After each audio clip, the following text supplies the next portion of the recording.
నమస్తే lucky people. తన sixth class story అయితే విన్నారు కదా! తన ఎయిత్ క్లాస్ స్టోరీలో వాళ్ళ నాన్న ఎందుకు అలాంటి మాటలన్నాడు, సెకండ్ స్టేట్‌మెంట్ ఎందుకు వచ్చింది అంటే, తనకి ఎయిత్ క్లాస్‌లో తన ఫస్ట్ పీరియడ్ వచ్చేసరికి తనని అందరూ ఒక అంటరాని వ్యక్తిలాగా ఇంట్లో ఒక చిన్న గదిలో మూల కూర్చోబెట్టేసరికి అప్పటిదాకా ఆడుతూ, పాడుతూ తిరిగిన ఒక చిన్న పిల్ల కదా!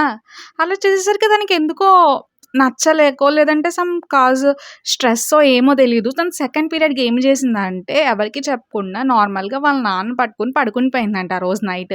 మార్నింగ్ లేచేసరికి ఆ విషయం తెలిసింది.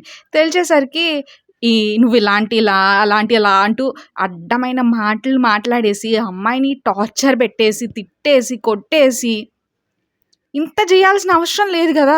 ఎక్స్‌ప్లెయిన్ జేయాలి వాళ్ళకి. ఎందుకు వాళ్ళకి తెలియని ఏజ్. అమ్మా నువ్వు ఇలా చేస్తే తప్పు. నువ్విలాగ పక్కనుండడం అనేది నిన్ను అంటరాని వ్యక్తిలా చూడడం కాదు. నీకొక రిలాక్స్ కావాలి. నీకు రెస్ట్ కావాలనే ఇలాంటివి పెడతాము. అది నువ్వు అర్థం చేసుకోవాలని ఎక్స్‌ప్లెయిన్ జేయాలి కదా! అందుకని తిట్టేసి, కొట్టేసి దే ఇంత చేయడానికి కారణం ఒక దేవుడిని నమ్మడం వల్లే. వాళ్ళ దేవుడు దండం పెట్టడం వల్లే అని చెప్పేసి ఇప్పటికొచ్చి తనకి 22 ఇయర్స్ అంట. ఇప్పటికొచ్చి తనయితే దేవుడికి దండం పెట్టడం మానేసిందంట. ఇప్పుడు అదొక టార్చర్ దండం పెట్టట్లేదని చెప్పేసి.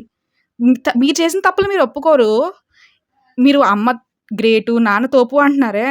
ఇలాంటి అమ్మ, నాన్నలు కూడా సమాజంలోనే ఉన్నారు. అర్థం చేసుకోండి.